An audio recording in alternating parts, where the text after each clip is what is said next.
Hello, I'm Alex Deegan from Drumscene. Today I'm sitting with Frank Corniola, the owner, director and CEO of Drumscene magazine. Welcome, Frank. Thank you, Alex. It's great to be here. We've been talking about doing this for a while, so we have, yeah. It's wonderful. We've got lots to talk about, and I don't think I've ever done an interview like this before, with sitting down with someone. I feel like I'm on a Tonight Show. Right. Well, it's a bit of a first, isn't it? It is, right? Absolutely. So today is a significant day because we're talking about Drumscene magazine, the history of it, the impact that it's had on the industry over the last 30 years, which is incredible. Over the years we've celebrated lots of milestones, lots of anniversaries, one being obviously when we reached 20-year anniversary. That was a big one. And then we followed that up with reaching 100 issues, right, which is remarkable really when you think about it. And now we've hit the 30-year mark, which is in itself amazing achievement. So I wanted to start by asking you, how does it feel to have started this magazine from scratch and 30 years later putting it together, and the reaction that it's had? How do you feel about it? Humbled. It's been an incredible journey, and man, in my wildest dreams, I never ever thought I would reach 30 years of publishing. It's, you can imagine how I feel. I'm obviously very grateful to be sitting here and talking about it. The journey started way before then. And thanks for sending me the questions this morning, because I kind of read through and I got myself a little bit prepared. Otherwise, I was going to be in a bit of shock.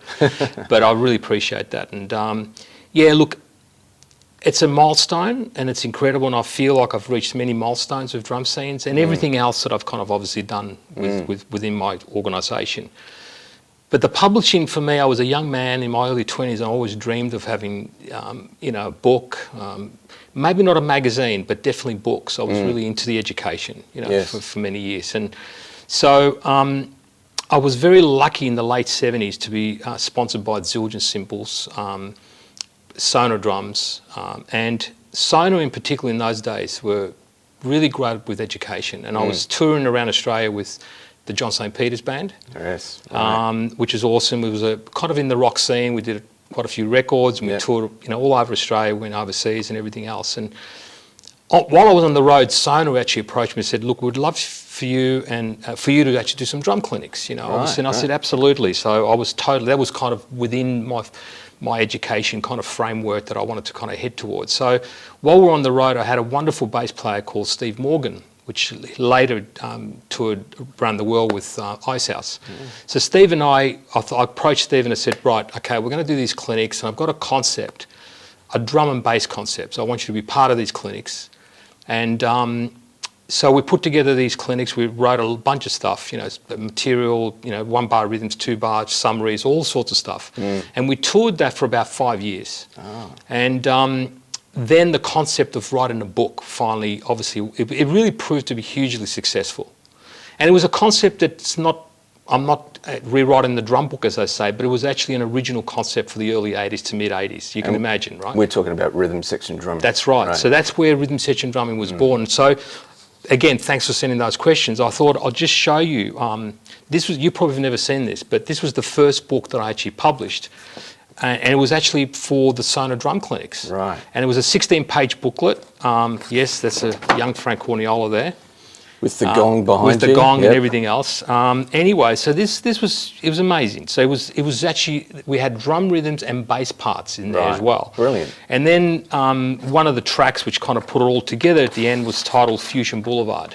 Right, so, which ends up in the book. So because it proved so successful, my next task was to go, okay, I want to publish a book, but I couldn't get a publisher. Right. I'm an Australian guy, drum books in Australia, all that shit is done in America. Yeah, right. Or wherever, you know what I mean? So I just couldn't get a publisher. So I thought, I was young and naive, and I said, I'm going to start my own publishing company.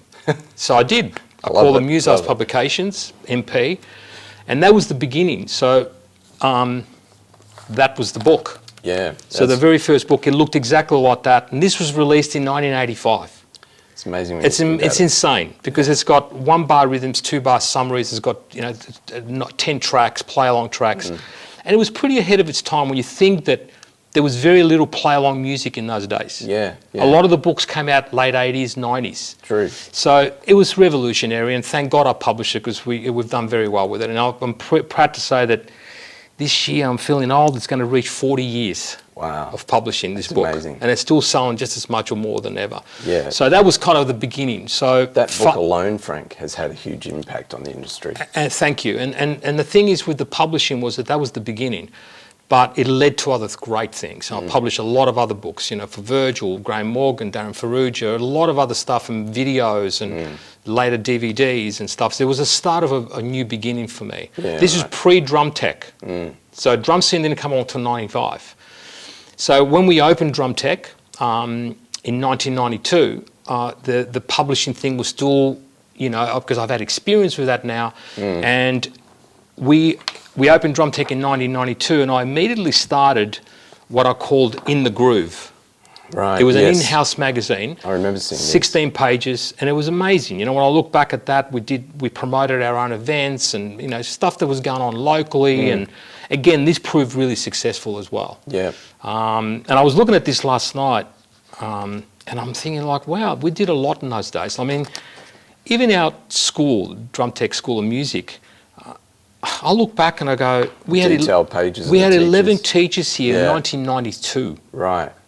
You know, it was like Virgil used to teach here, used to do classes. Graham Morgan, David Jones. You know, it was just incredible. My brother John, Alex Patu, was, you know, Darren Ferrugia. It was amazing. So the legacy. Yeah. Then that led to, okay, this was really successful. So I thought, you know what? We really should get a magazine that people can purchase at newsagents throughout Australia, and went to New Zealand as well. So the dream of publishing became a reality by saying, okay, I'm going to actually now publish a true Australian magazine where I'm going to really feature young pros, and pretty much the industry alike, you know, so in our industry. So Drumscene then after that was born. We'll get to that. Okay, so you know, I wanted to ask you, you know, with the introduction of Drumscene, with taking that decision to do it, what was your initial? What did you see that you wanted to achieve by publishing the magazine? Well, I just felt there was a need. We didn't really have a community in the drumming community in Australia. We had a lot of amazing players coming through from the 50s, 60s, 70s, amazing players. We had some of the best players still today in anywhere in the world. Agreed, yeah. But there was nothing really uniting the community. We didn't have drum events. We hardly had any clinics. We didn't have any of that. So the magazine really, for me, was a way to reach and promote our industry as such, you know, by interviewing our local drummers, you know. And it was a tough call again, because there was a lot of money to invest. And everything I've ever done, I've always rolled the dice and I go, okay, I believe in this and I'm going to make it work. So rain, hail, shine, I made it work. Absolutely. And we didn't make money out of the magazine for probably 5 years, but I still kept doing it. You know, my accountant kept saying, Frank, do you realise how much you lost last year? I don't care. This is not what it's about. Yeah, it was a passion. It's a passion. Yeah. So education has always been a big factor, you know, in everything that you've done, Frank. So thank you. It doesn't surprise me from the fact, you know, the success of the book. It was inevitable that you would do your own book, and then the next step from there, a magazine. But it's quite a jump to achieve something like that. I mean, we had Modern Drummer, which was the Bible, and everyone would, you know, read and subscribe to that. But to have an Australian-based magazine that was, you know, professionally produced and you could buy it at your newsagents, like you said, or you could subscribe to it, was unique, and it's fantastic, and it's so great that we had something like that, you know. So my next question was, I wanted to ask you about this fantastic cover, issue number 1. So could you take us back to that time and what it was like putting all these concepts together? It was really I mean, I've worked very closely with Virgil, with the creation of the cover. Again, like I felt that it had to be at this level, even in 30 years ago, to kind of have an impact. And I thought, okay, I want to get the first cover has got to be an Australian drum magazine. Like, you know, Modern Drummer had Buddy Rich on their first cover. Right. You know, not the Virgil. I'm comparing Virgil to Buddy Rich, because Buddy Rich is Buddy Rich. Virgil the Nut is a legend in his own right. But I thought, who better?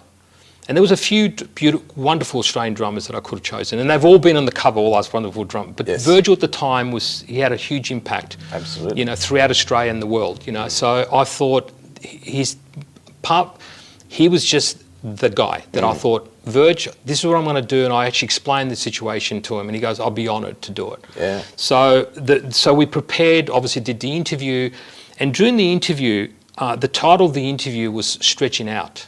Right. That's the title Yes. of the interview. And in the first issue, we thought, okay, we need to make an impact. So it was Virgil's idea. He goes, you know, I do yoga and I do a lot. You know, Virgil's a fitness fanatic. Yeah, we all know that. yeah. Incredible. Right? There's no one like him in the world. So he came up with the idea, and I said, and he presented the idea to me. I said, Virgil, I love that. Absolutely love the idea, because it fits with the title.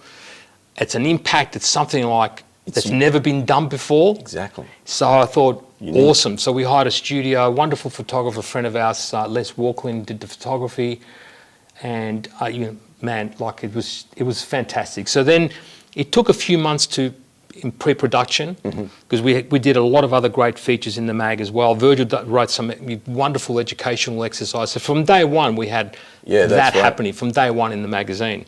So yeah, and I mean that poster, that front cover, it's just like, and you know what? That's for real. Virgil did this. I was at the studio. He did the splits.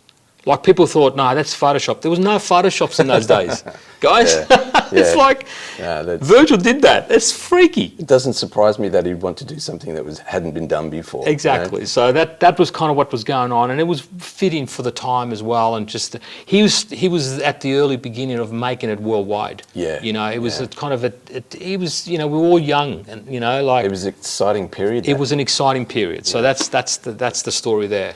Okay. Continuing with the first issue, the name, the Drumscene, how did that come about, Frank? I was tossing around. Obviously, In the Groove was already pretty established, right, you know, and that sounded like In the Groove. But I wanted a catchy one word. And I thought, I am going to really dead set cover the scene in Australia. True. Not just Melbourne. In the Groove was Drumtek, and it was Melbourne, pretty much based.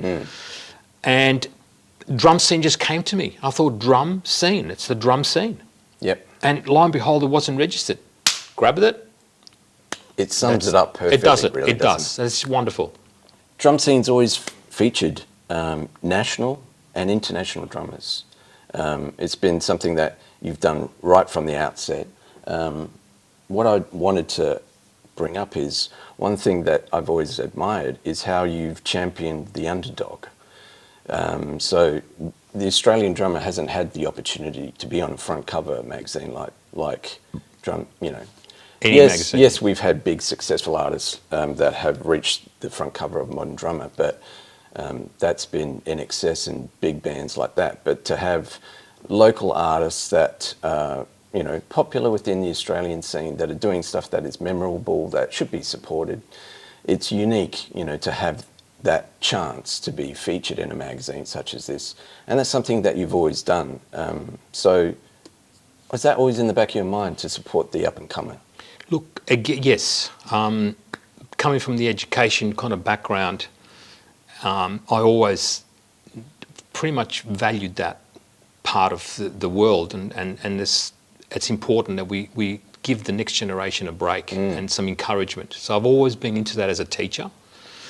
And so it was always the vision. Now, to give it that international flavour, you can't, in all due respect, you can't just have Australian players all the time, you know? To get that, to break through into the US market or New Zealand or Europe. I mean, the mag was going, we had subscribers all over the world, because it may have taken like a Chad Smith to make people go, oh, Drumscene, you know? And then they go, oh, who's this guy, you know? So that the mix of having both local and international was important. So the covers were pretty much split, you know, like I'm so grateful when I look at that poster, which is our first 100 issues. There are many, many Australian players that are on the cover, and pretty much nearly every notable player or up-and-coming player have had an opportunity to be featured or mentioned or whatever. From the very first issue, we had what we called a new breed in the first issue, there was New Breed, and we featured 2 young guys. That's right. So we have Virgil on the cover, which is like the Australian God, but we also had 2 young guys in New Breed. We kept that up for the first 10 years. So it was very important for me to feature that. And you can imagine as a young guy, you were featured as well in those early days. I was. How thrilled were you? You know, like it was so important. I used to get a lot of joy out of that. Yeah, I was amazed, you know, at that.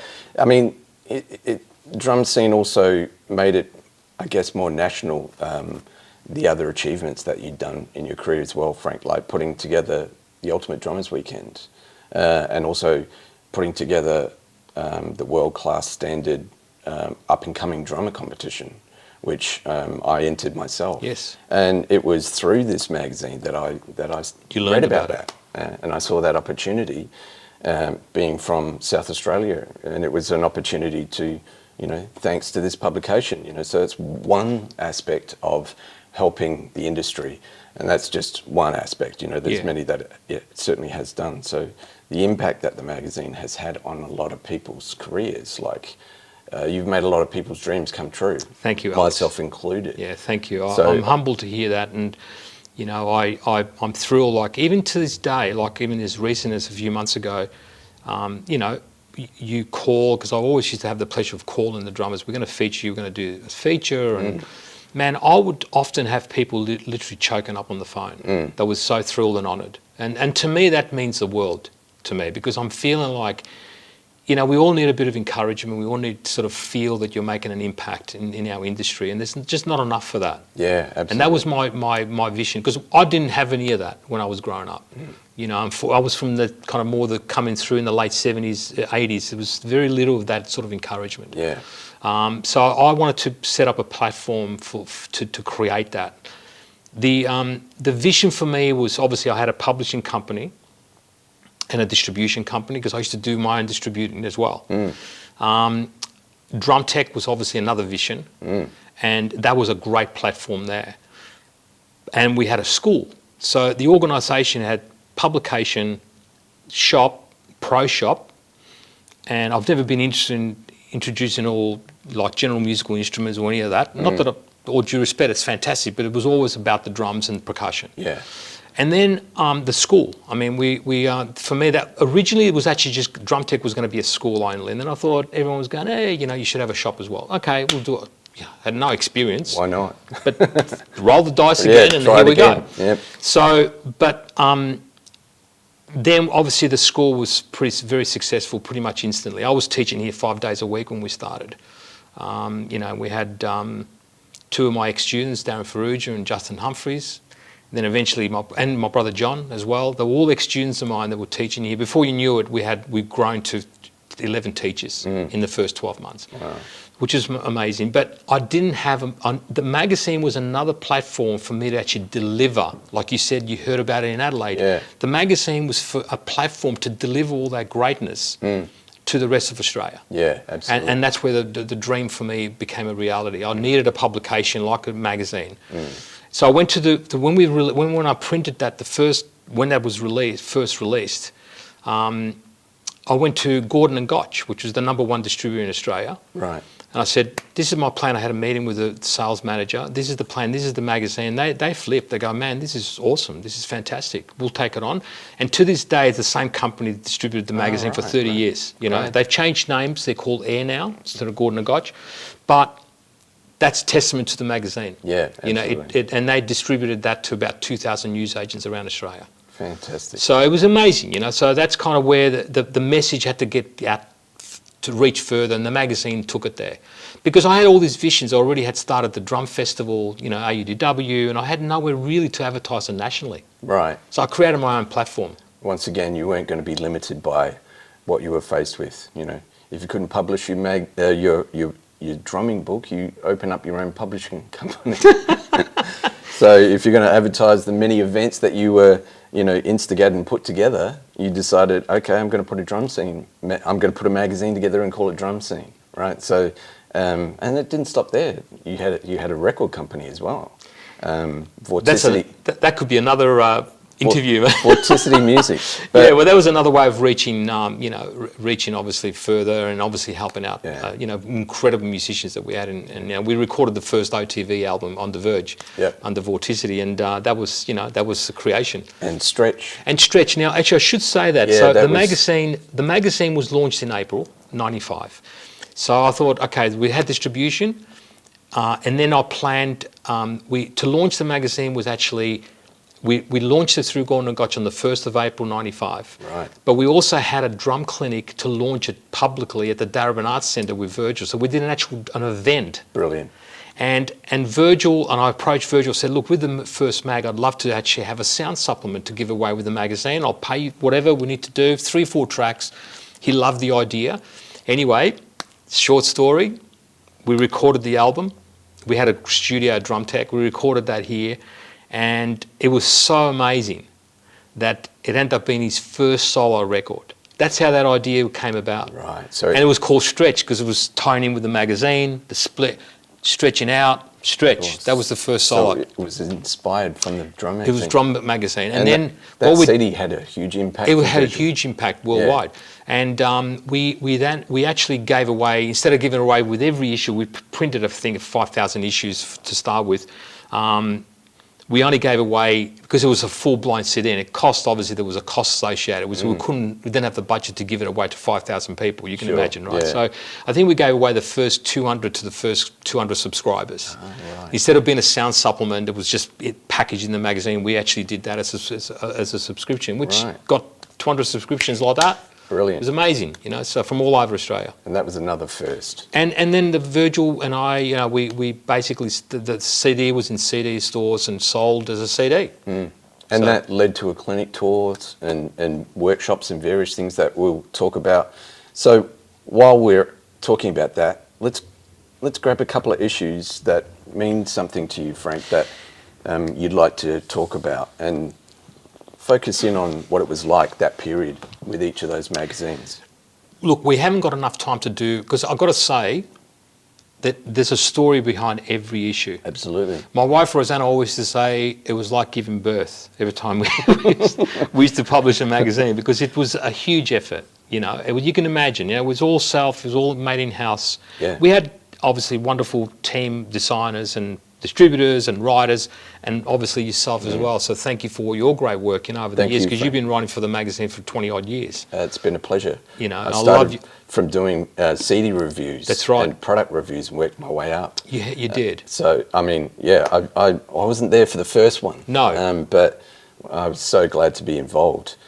So I understand what you're saying, because it's actually, I don't think a lot of people realise, but it's quite a small team that put help you put the magazine absolutely together.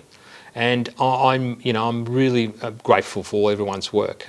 So Frank, looking back at some of the issues that you mentioned, there's too many really to cover, but today hopefully we can just pinpoint some that really stand out to you that have made an impact. And this first one that you've grabbed significantly has a cover with Sheila E on the cover, so that's supporting women in drumming as well, which is something that needs to be noticed. And absolutely, certainly in the industry, hasn't it changed? Look at the effect we have today with the amount of female drummers that are just amazing. So let's talk about that issue and your memories of that. Look, the reason why I chose this, we've done quite a few female covers, but as I said, I've just selected a few just to kind of highlight a few things. And this comes to mind because it was the first female cover, but it was also, the magazine was also a program for the ultimate, the Drummers Weekend in those days was a one-day event, and it was called the Ultimate Drummers Day. That's right. In '96, we made it a drum festival, a 2-day drum festival, and this was the first issue that we actually had the program in it. Right. And although Sheila was invited to perform at the festival, it didn't work out. Right. So we had, Don Famularo, we had Tom Breckline, we had a lot of we had Mike Portnoy. It was an amazing 2-day event. And I also introduced the first drum expo. So it was a fully fledged drum festival with we had you've been to it. So we had a theatre with concert performances, we had workshop rooms, and we had an incredible drum expo. So this was significant in that way. But the other and as I said, with Sheila was just, you know, man, what a gorgeous photo. It was amazing. But in those days, one of the other reasons why I mentioned it was that Dom Famularo was a dear friend of mine. I met him in 93, 94. And it was the first time that Dom was actually invited to the Drummers' Day, which that was a Drummers' Weekend. But it was the first year that he performed there, and obviously the rest is history. It was amazing. Dom was just incredible. Became the host. He became the host, and we used to invite him every second year. Yeah. But so much so that because he was on the cover, my wife Rosanna now, in 1996, I'd never met her, of course, but her father's mother, so her grandmother's maiden name was Famularo. Sheila Ree, you know, obviously been on the cover. She went to the newsagents in Sydney, you know, one of the newsagents. She saw this cover. Oh, wow, what's that? So there's a Famularo there. I wonder whether we're related, because her grandmother's maiden name was Famularo. And long story short is that they ended up being relatives. They were related. Really? They came from the islands of Stromboli and Panarea off the coast of Sicily. Oh, wow. Many 100 years ago or whatever, the ancestors. But they ended up, Rosanna researched it, and they were actually cousins. They came from the same island. Wow. So they brought those families together. So the magazine did that. So you had more of a connection with Dom Famularo in that regard too? Well, but not at that time. But as I said, then one year he said, I'm doing this festival, I think it was year 2000, I'm doing this drum festival in Melbourne, you know, you should come along. And that's obviously the rest is history. Rosanna came, she invited Rosanna, we met, and then 6 months later or whatever, a year later, we started dating, and then the rest, whatever. So that's how I met Rosanna. Full on, Frank. Talking about, that's why that's significant. Wow. Yeah, it's a pretty amazing story, isn't it? It is, yeah. And Dom, what a man. He's had such an impact on the industry. Like yourself. I miss him every day. Yeah, and it was fantastic having him be part of all those festivals. Man. He would host and talk about all the individual players, and there was never a dry moment with Dom. He was, Mr. Enthusiasm.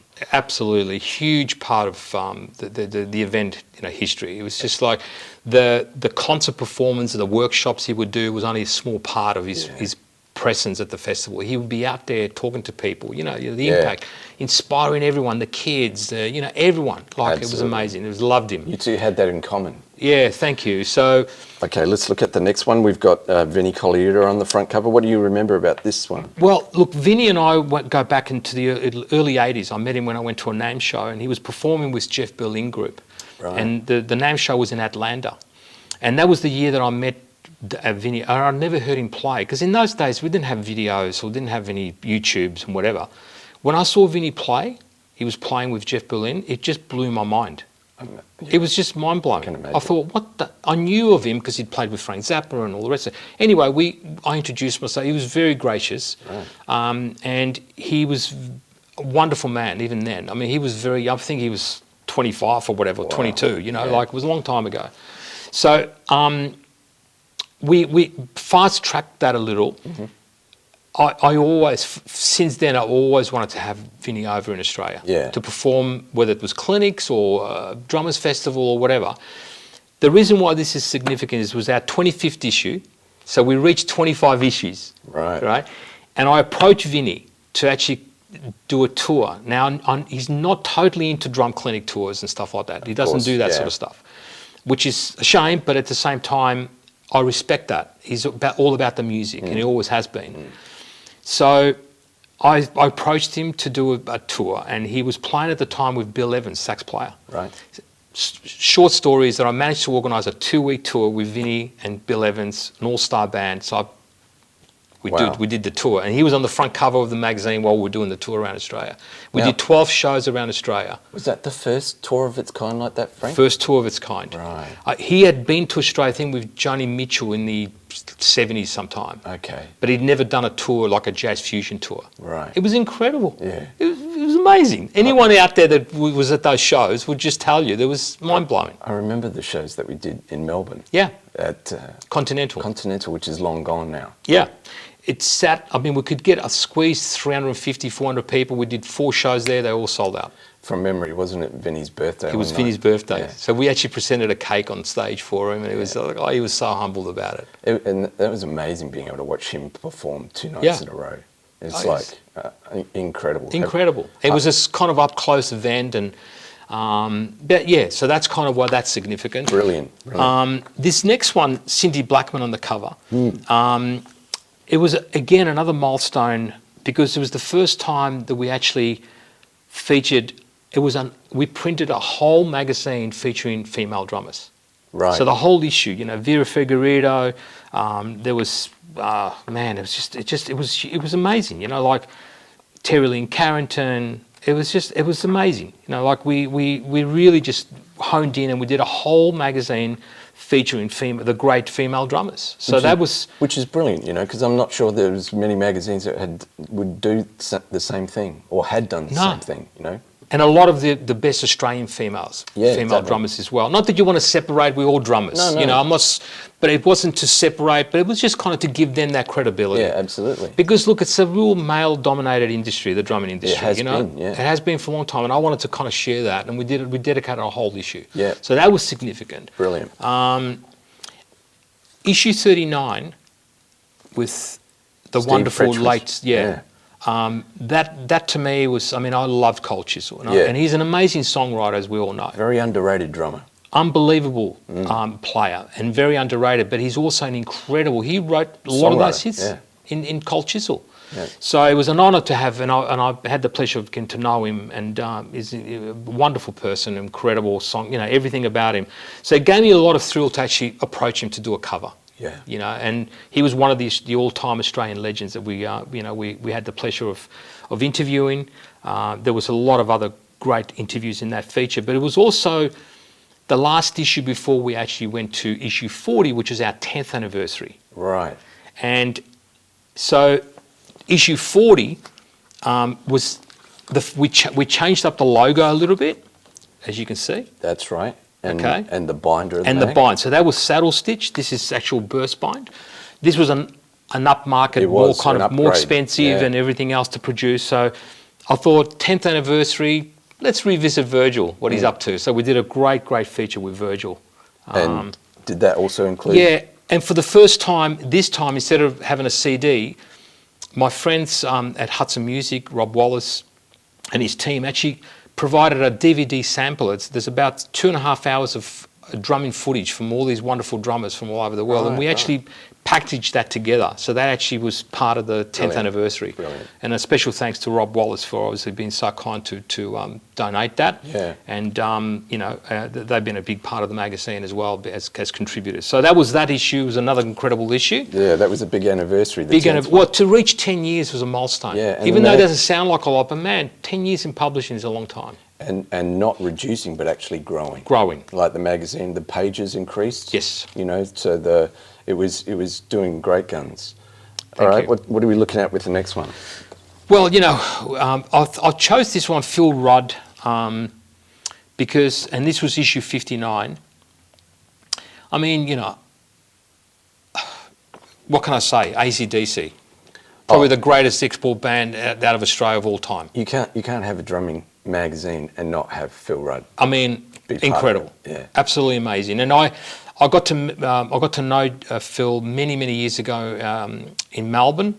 He was also a Sono in Dorsey. Right. Yeah. And of course. Yeah. And I got to know him through that. And it was amazing. Like what he ended up achieving with the band. It was insane. I remember in the early 70s, I was only very young, but I would go to some of the pubs in Paran. They would be playing pub gigs. Yeah. Australia's biggest export. So that was important for me to do that. So that was significant, and I thought, well and truly deserved. So he's an absolute, legend. Brilliant. This leads to issue 60, which was our 15th anniversary with my dear friend Dennis Chambers. Right. We yes. only just had the pleasure of having Dennis at Drumtek only a couple of weeks ago. We did, yeah. At the time, for the 15th anniversary, he was playing with Santana. He played with Santana for about 12 years. So he was in the band for a long time. Yeah, right. And I'm not sure if you ever saw him with Santana, but it was just mind-blowing. I never saw him with Santana, but I certainly saw him a lot over the years, when you brought him out, Frank. And what an impact Dennis had, as a player, and still has, just incredible. Force of nature on the drums. It's insane. Like, it's absolutely... he's such a natural. Yeah, and incredible. he can play all the styles, man. Like he plays with Santana, and you think like, oh, that's all he does. Then you hear him playing with John Schofield, or My Vision Orchestra, or whatever. Like Steely Dan. Steely Dan. It's like he's done it all. He's done it all. Okay, next issue that I chose to just talk a little bit about is issue 67, with Travis Barker on the cover. Another icon. Incredible icon. This is significant because it was the first issue that I tried to marry both the drumming scene and the percussion scene together. Right, with the introduction of percussing. Yeah. So this was a major step for us. We upped the pages again, and we dedicated a whole magazine within the drum magazine to percussing. Yeah, I remember.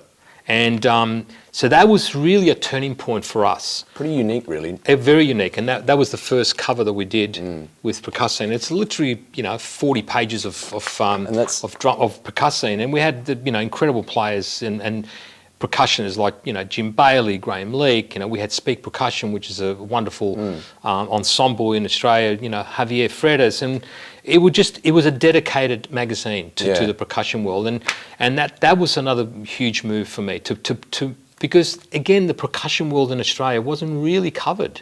Well, it's the classical music side of things. It's a whole entity in itself. Absolutely. To branch out and to support that, it's tremendous for the industry, because that is an area that you really don't know that much about. We don't, and I wanted the drumming world to be introduced to that world because it's huge. Yeah. You turn on the TV, there's always orchestral arrangements or whatever. It's amazing, but the drumming world, as we know it, is not really connected with that, and they know very little about it. Especially then, that was going back. Issue 67, we're well and truly over 100, so that was a long time ago.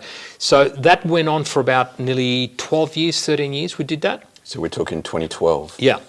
So, and it just highlighted the fact that, hey, there's another world here, guys. There's percussion.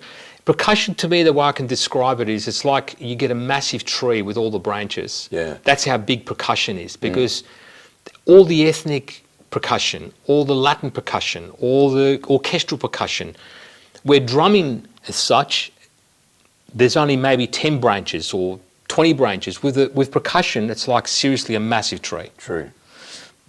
I'm not comparing the two, but that's how diverse it is. Absolutely. And it was never really highlighted like that. So my intention was with percussion to highlight that. And I was always used to get great comments from drummers going, man, I never realised that there was a whole industry. Yes, there is. Yeah. And shining a light on those players. Tune percussion, how important that is, So anyway, so that's kind of the idea, and the rest, again, we published that for years, 12, 13 years. We did a lot of it. Every issue had a percussion issue in that. Brilliant. So all right, fast forward a bit, we reached issue 80, which was our 20th anniversary.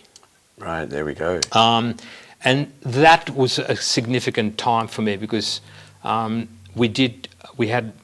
was also staging events, as you know, and we staged an event, Drumscene Live. And I had the 3 artists on the cover, which was Todd Suckerman, Jojo May and Jason Hira. And I was interviewed with that, and obviously, talking about the 20 years. That was one of my questions, Frank. I wanted to ask you about, you putting Drumscene Live together, and what inspired you to do that? Okay. Again, we're so far away from the rest of the world in Australia.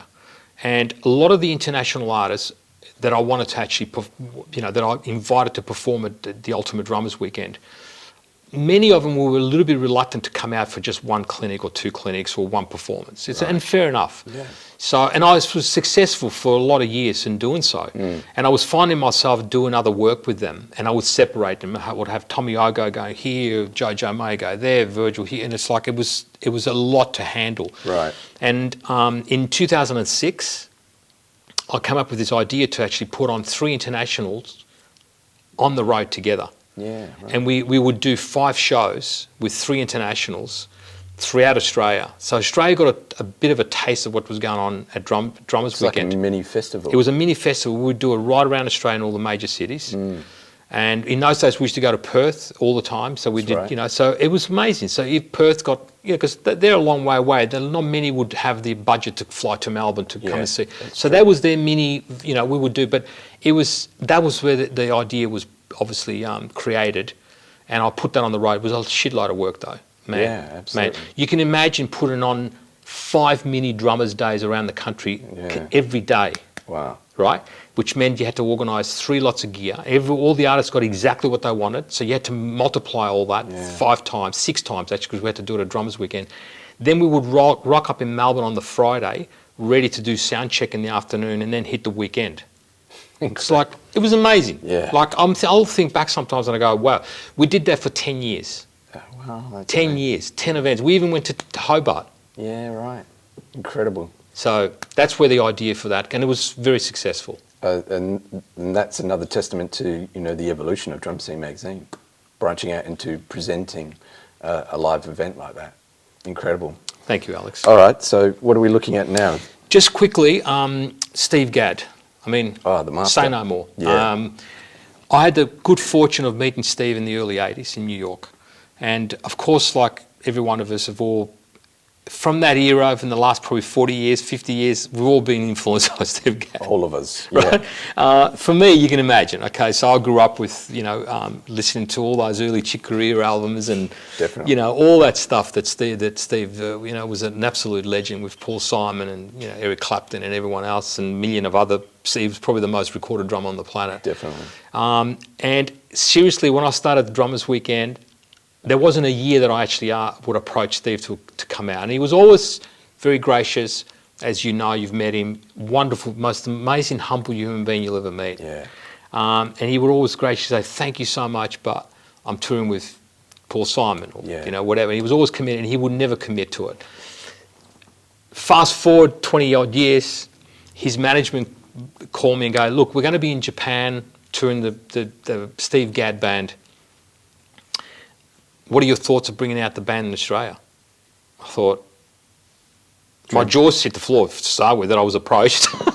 Dream come true. So that was it. And then I thought, okay, let's put a mag together. He's on the cover. Absolutely. We'll do a tour. We did a tour, which was fantastic. And you know, I was the promoter for that. I hate even using that word, but I promoted the whole event. And you know, I had a small team. Of course, my wife Rosanna and I, we put hours and hours of work in the back end. You know, just getting all the visas and all. It was a massive job. You can imagine accommodation, flights, this. So we put that together, and we did a fantastic concert at the Melbourne Recital Centre, which was a sellout. That's right. I think every drummer in town turned up. It was a wonderful night. And I thought, okay, I know what Steve is like to do clinics. He won't do anything unless you've got. That's the story behind this one. He won't do a clinic unless he's got a day off. Right. And he's got to have a travel day, a day off, and then he's happy to do it on a day off. Fair enough. So I was putting the schedule together, so guess what? Yeah. You made that happen. I made that happen. Then I approached Steve and said, now Steve, you know, it's only taken 25 years. You got your travel day, you got a day off. Will you do a clinic for me? And he said, sure. And it was the only clinic he's ever done in Australia. Yeah, and it happened at Drumtek. Yeah. You know. It's so memorable. I mean, I know how hard you worked over the years to try and get Steve. It was an ongoing battle. It was. And you achieved it. I did. It took a long time. One of my sayings is patience is key to success. Yeah. You know, so you've got to be patient. Yeah. And the fact that his touring company approached you because you had diligently contacted them and let them know, hey, we'd love to have Steve out. So you were the first choice. Yeah. You know? And all the other acts that had been touring before Steve, he would have heard about it. He would, Dave absolutely. and Vinny else. and everyone else. He knew, you know, and I remember he had heard about it and he knew that you was very well looked after. And all of them were very well looked after. They were. And in fact, loved coming to Australia. They did. And often would come back if they could because you and Roseanne looked after them so well. So I know that's a massive achievement. And I was at that clinic and it was mind blowing to have, you know, the legend that is Steve Gadd. I mean, really, you could have stopped there, Frank. I know. After that, you could have hung it up and gone, all right, man, I've done it. The concerts were just so mind blowing. Yeah. And, you know, just this, man, there's so many great stories. But I remember when I announced him at the drum clinic, he got a standing ovation for 5 minutes. Yeah. People just wouldn't stop clapping. Yeah. I've never experienced anything like it. Yeah. Just, I mean... And it goes down as the only drum clinic he's ever done in Australia. Yeah, you right. know. Incredible. So it is amazing. But, you know, it's been incredible. The journey's been incredible. But, you know, look, we are talking about a mix. The next one was Andy Gander, of course, another incredible Australian player. And, you know, that was the reason why I brought that up was because Andy's just been one of those quiet achievers. Andy really is unique. He really is. You know, he's, having met Andy and witnessed his abilities as a musician on the kit, he's just mind-blowing. There's no one that sounds like Andy, and he is one of the most humble guys. He really is. Met, right? You know? So yeah, I'm so glad that you featured Andy, you know, numerous times too. It wasn't just once. Oh yeah, we did a lot of work, and there was a lot of sub features. We did 2 covers with him. What a brilliant player, and someone that really deserves some light shone in. And like you said earlier, a lot of these wonderful, incredible musicians, they can sit and play with any band in the world, but they wouldn't get that recognition to be on a cover of a Modern Drummer or some of the other magazines. And I wanted to give those guys that credibility, which they well and truly deserved. Okay, and who have we got next, Frank? Rob Hurst. Wow, what a legend. Let's talk a little bit about that issue. Okay, so that was issue 90. Now, we reached 90 issues. And that particular issue I chose that one, obviously, for the obvious reasons for Rob, you know, having Rob. I mean, Midnight Oil, what can I say? Amazing. You know, incredible, legendary band in Australia. And we had the pleasure of actually featuring Rob on our issue number 17, so way back in the early days as well. Right. So this was also significant because we had Jackie Barnes, you know, Jimmy Barnes' son, incredible drummer in his own right.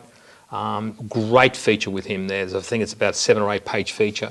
You know, we had Lucius Borich in there, and there was a lot of other great drummers as well. Troy Wright as well. So this was really, you know, it really was a significant issue. A Bonza Australian issue, really, exactly. When you think about it, isn't it? It was all Australian. In fact, you're right. Every single artist in here, they're all Australian. We did 1, 2, 3, 4, 5, 6, 7, 8, 9, 10.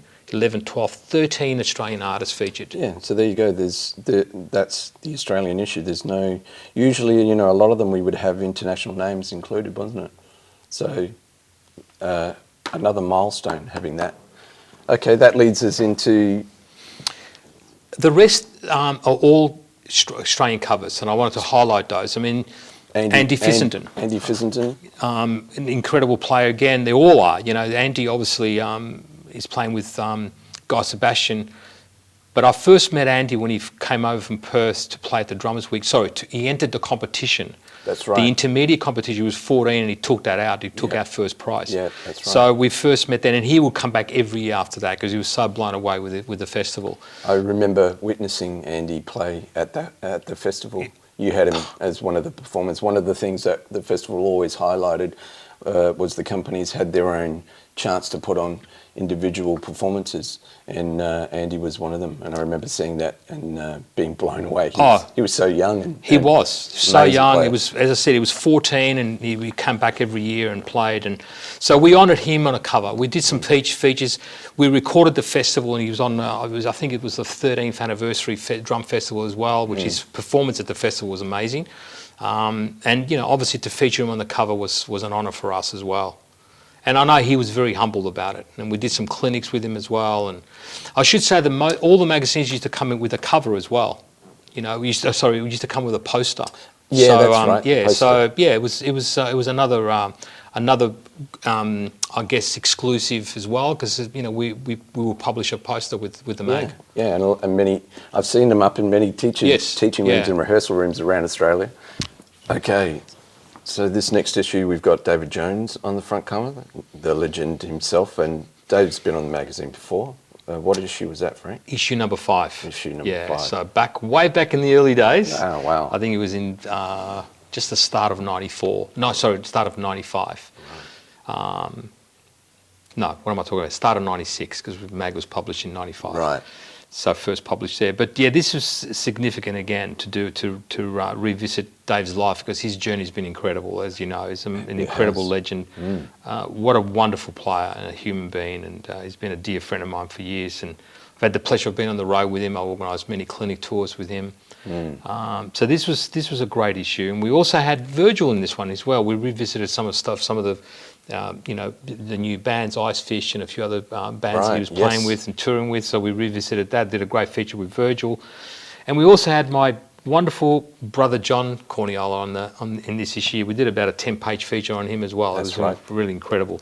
Love John, and it was a great story. It really is a fantastic story. We've got a great pictorial of some of his early beginnings to history today. with Daryl Braithwaite. Yes, it's legendary stuff. Yes, it really is. So that was an incredible issue as well, and so this was significant. Again, I'm just going to highlight a few of the Australian covers. Jerry Pantasis on this issue here was, again, another young guy. He was in the top 4 or 5 of the Australia's best up-and-coming drummer competition back in '93. Right, there so he was a young guy then. I think he was 18 or 19 years old, and ended up making it on the cover of Drumscene. The rest is history because, again, he's done an incredible job with his career. And he was, highlighting the next generation after your David Jones and your Virgils. It's moving on. Absolutely. And Jerry has been, a very versatile player, all over TV. Incredible player. So it's great to see that support, Frank. Yes, and we also did a great feature with Ben Gordon from Parkway Drive. Parkway Drive, which are just massive these days. He's actually been on the cover as well. We did a cover feature with Ben. Steve Judd featured in here from Carnival. Legendary, so this was progressive amazing. band. Another young guy when we first began, which I should have pulled out one of the covers as well. We've done a couple of covers with him. Was Darren Ferrugia. He was another young guy. Absolutely. He was actually in the very first issue of Drumscene. He was he did some educational pages for us. So Darren's been part of the magazine for 30 years as well. Long history in the and Australian he's been on the cover, and as you know, and it's just another Saturday's drummer. So Darren. So pretty much every notable drummer at some point have either been featured in the magazine or been on the cover. Exactly. So talking about another young guy, Dave Beck, who, as we know, the very first up-and-coming drummer competition, Dave took it out. When I first launched the Australia's Best Up-and-Coming Drummer Comp, he entered, he made it in the top 6. He took it out that year, he got first prize. He was only 17 years of age. 17. Yeah, and he played at the festival that year as well. So another incredible young player. Yes. Who has, is very humble. Very humble. And is just out there doing it. Not on social media. No. Just is out there doing it. So he really is. And he's... Brilliant player. Great career there. And then that was issue 97. Then we fast forward a bit to issue 100, which is this one here. Yeah. Right? This is the big one. 25th anniversary. Again, it was just this was significant in many ways. To reach 25 years was an incredible milestone. Very humbled about it, and again, it features so many great players in here. We did my dear friend Daniel Luddick did a fantastic 30-page feature on the drumming through COVID, we called it. What drummers did during COVID. Yeah. So we covered all that, and we did interviews with Billy Cobham, Vinnie Colaiuta, Simon Phillips, Dave Weckl, Steve Smith, David Jones, Benny Greb, Keith Carlock, Jojo Mayer, and Gray Morgan. So there's fantastic stories with those guys and what they did to get through the pandemic. Yes. The next one, we kind of obviously can't go past this. She's another great Australian success story, G-Flip. She's an incredible, vocal, songwriter, vocalist, drummer. Yeah. So on the cover, and this was an all-Australian issue again. That's right. We had all these wonderful players: Cameron McGlinchey, Nick Peterson, Liam Goff, Dan Kirby, Michael Kavanagh, from. King Gizzard, Nicky Bomba, young and he won the competition as well. Alex Flood from Adelaide. Yep.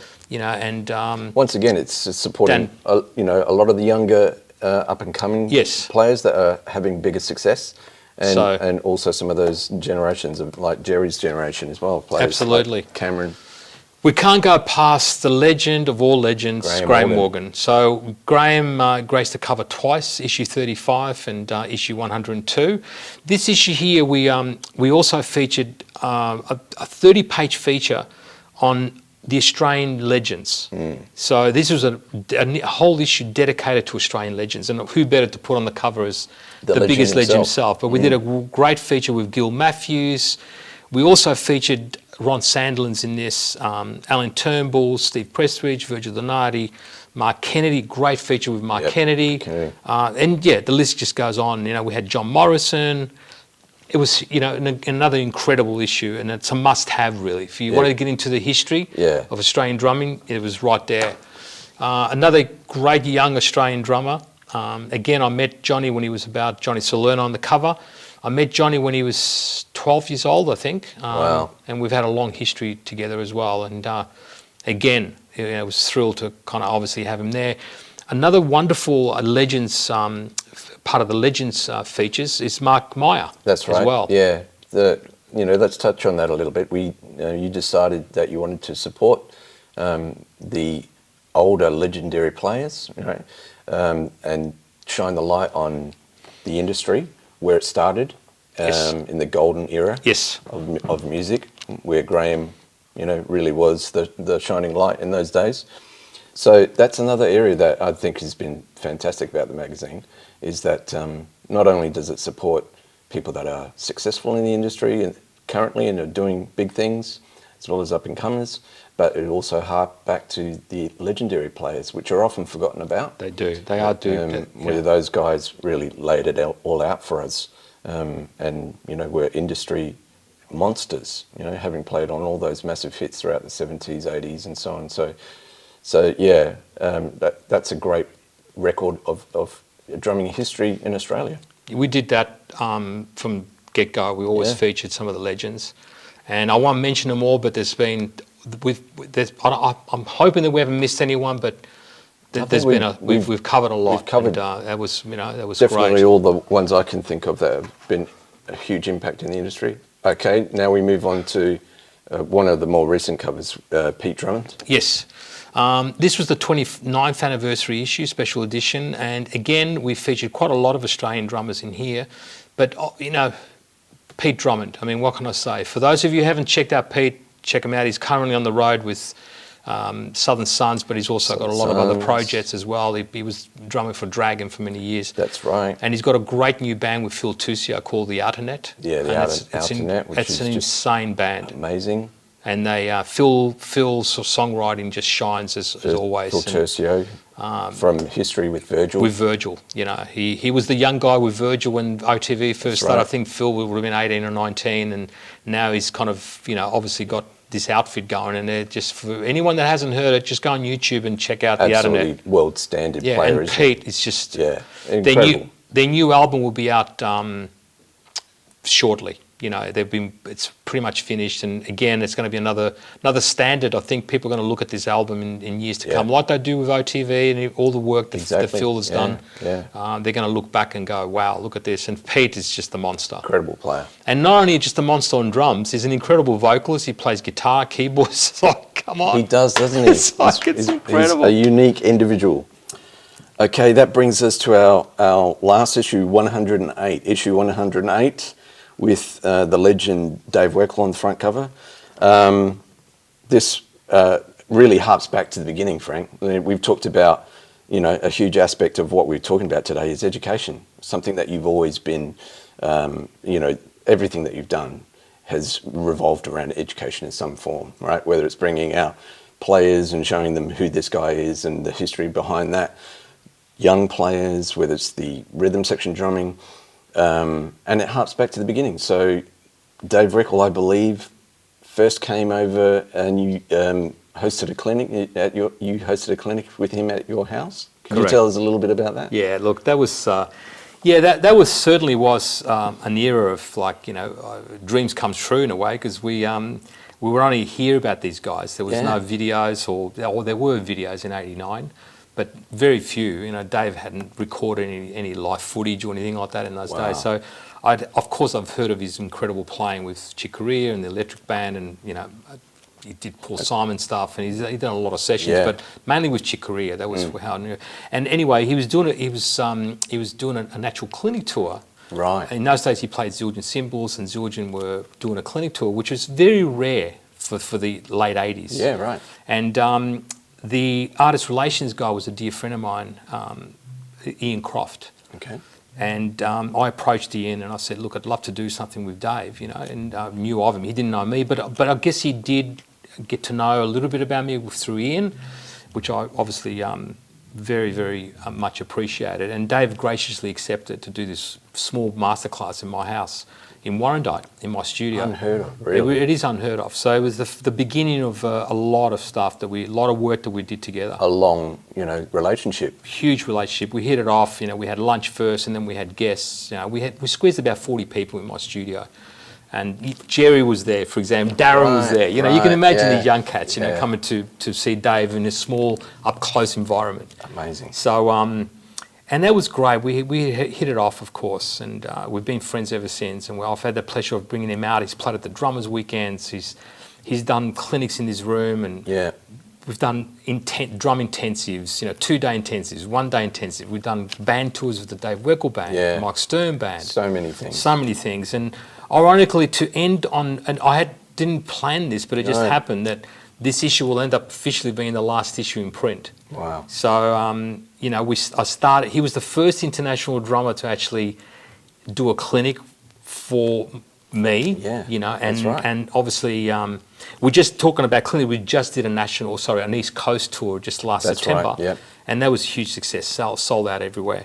And to finish with Dave Weckl, I couldn't think of anyone better, really, because he's like an honorary Australian, because he's done a lot of work in Australia. Yeah. And Dave has always been about education. That's why we clicked as well. Yeah. He's been one guy that's always documented from day one, like with the Contemporary Drummer +1. What a great package. Yeah. Fantastic book. Absolutely. Born teacher. Yeah, and I actually met him, I think a month after he released that book. Right. In '89. Okay. So and for me, like, you know, again, and for the impact that this guy's had on the world is incredible. Amazing. Because he's always put himself out there to educate. Yeah, definitely. And not everyone does that, but Dave's certainly done, and he's an incredible player. So yeah, look, it's been an incredible journey. So that's full circle. Yeah, thank you. Full circle. Well, it's just been amazing, Frank, sitting here talking about the history. I mean, how can we really wrap up 30 odd years, looking back, we've done our best, but there are so many, you know, moments we could touch on that, you know, if we had more time. But it's just monumental that the effect and the impact the magazine has had on it, just our Australian industry, let alone, you know, Australasian.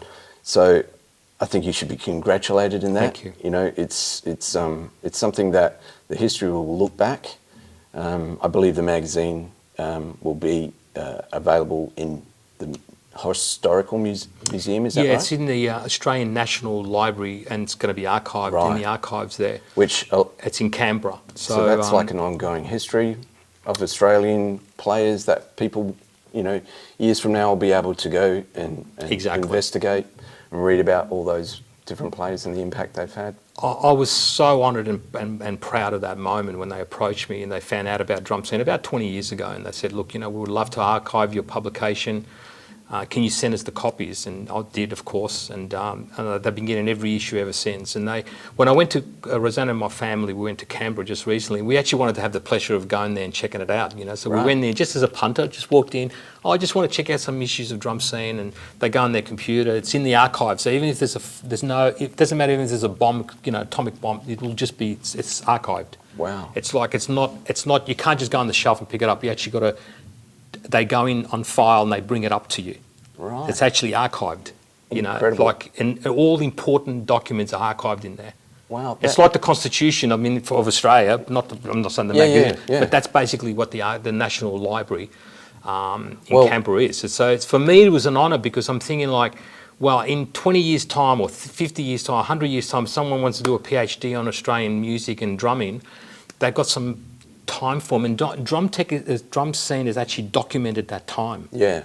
in a really professional way. Yeah. So I was thrilled about that, you know, because all these great drummers, you know, like you mentioned about the legends, like people like Will Dower, Ronnie Sandlins, Graham Morgan, Mark Mon, Mark Kennedy, they've all been featured, and their stories are substantial. Absolutely. Some of them are like 15, 20 pages long. Yeah. So it's a great way, because when they read that, they're also not just reading what's happening in this timeline, 30 years. Those guys are talking about the 50s. Yeah. They're talking about the 60s. So when television first came on, it became a thing. Absolutely. So for me, I'm really thrilled with that. I'm, you know, if one thing I can be proud of for many things, but that's one thing that I'm proud of, that I can actually, I can leave the community I think it's in a better place than it was, and I'm proud of that. Definitely. Yeah. Oh, the impact that it's had. You know, you can see it in the industry that we're flooded with amazingly talented drummers. We are. Everywhere within Australia. And what a beautiful way for it to be remembered, historically captured, so that other generations can revisit it and see the impact that you've had. That's brilliant, Frank. So, thank you. In just finishing off today, I just wanted to ask you about the future. Is this the end of Drumscene? Well, it's definitely the end of the printing. Have you thought about the future? Look, no. I want to take a little bit of time off, have some time with my family. I mean, I'm not retiring. Just want to put that.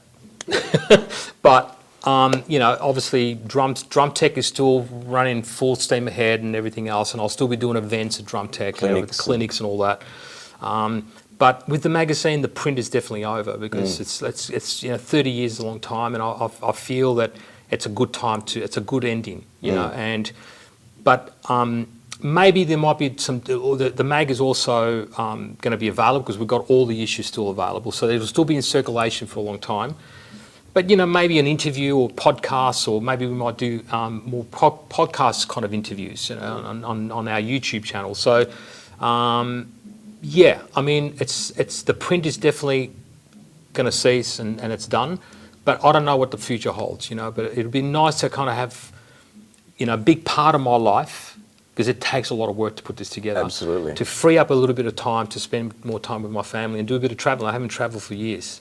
When I travel from Melbourne to Sydney or around Australia, and I'm doing clinic tours, everyone goes, "Great, you're on the road." It's not a holiday. No. So you've certainly done a lot of travel. Yeah, I have. But it has been in supporting other artists. That's right. So I'm looking forward to that. Not that I've been overseas many times, but it'll be nice to just do that. So thank you, Alex. It's well needed, Frank, and well rewarded. Thank you so much, Frank, for today. That's like Frank said, the magazine is still available. You can still purchase the magazine, past issues at Drumtek. So please stay involved, stay in touch with the drum scene industry and Drumtek itself, and we look forward to what the future presents. Thank you, Alex. Mate, you've been an incredible support. Thank you for today. I just want to obviously take this opportunity to obviously thank a few people, and I'm going to forget probably 90%, but I'm just going to do my best. Obviously, to print and to publish and to put anything together, you need incredible people and great people around you.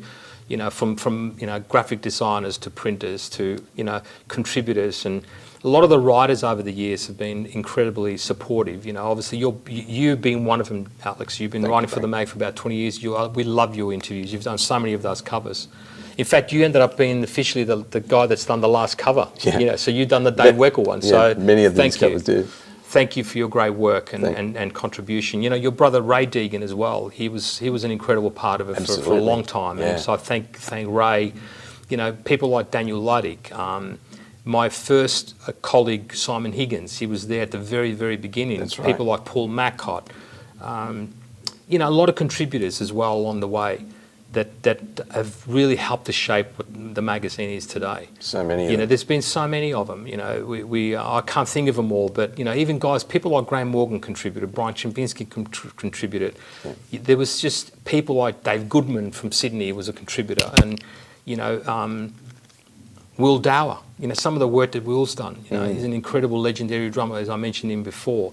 So there's been so many. Virgil, Darren Ferrugia, Alex Patu. Alex was in the very first issue doing educational columns, and he's been on the cover of Percusscene.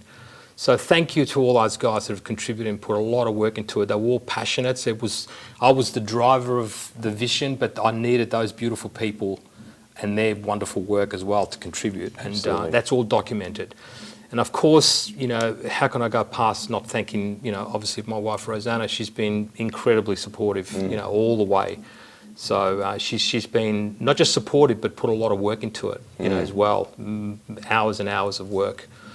And of course, my family too, like my 4 sons, you know, Anthony, Damien, Peter and Marcel, they've been a huge inspiration for me, you know, just having the boys around me and, you know, to you know, continue my dreams and, you know, obviously have a lot of fun with them. My immediate family, you know, my dear sister Dina, my 2 brothers, well, actually 3 brothers, Vince, John, and my late brother Mario, I miss him dearly every day. He was an incredible support as well. And we miss his dinners at Il Cantuccio. Many great nights there. He was amazing. So what a legend, an incredible chef, and he was my loving brother. But, you know, so many other people as well. Obviously in the music industry in general, the music industry has been incredible for me. You know, they've always been very supportive along the way. They you know, whenever I came up with an idea, whether it was Drumscene Live or Drummers Weekend, I put the idea forward and they would support it. So I really do thank each and every one of the people in the music industry. I can't mention them all, but all the companies. It's just been so many. You know, without the support of those great people, you know, you might have a vision, but you really got to have that support to kind of support your dream. You know, and it was a win-win situation. They won as well because they were jumping on the wave as such, and they were riding the wave with me. And it was an incredible wave, and it still is. You know, But I want to just thank everyone, all the, you know, Victor and Robert, Creative Pixel for the incredible design. Your wonderful wife Erica. A lot of people don't know she's the editor, features editor, editorial editor. She's amazing. She's done a great job. So thanks Erica for that. She's just wonderful. You know, Mary Giblin at Print Graphics, and Gordon and Gotch, of course, you know, they were just fantastic, the way they did distributing the mag around. I mean, we couldn't, there's no way any music distributor could distribute to 2,000 outlets around the country. Gordon and Gotch did that. Yeah, it's amazing. So, or to over 2,000. So, a lot of other people, I'm sorry if I've missed anyone, but thank you for today. It's been an absolute honour to document this, and it's not goodbye, it's just till next time. It's just end of an era. Thank you, everyone. I love you all, and look after yourself and keep grooving. Thank you very much. Thanks, Alex. Thank you very much.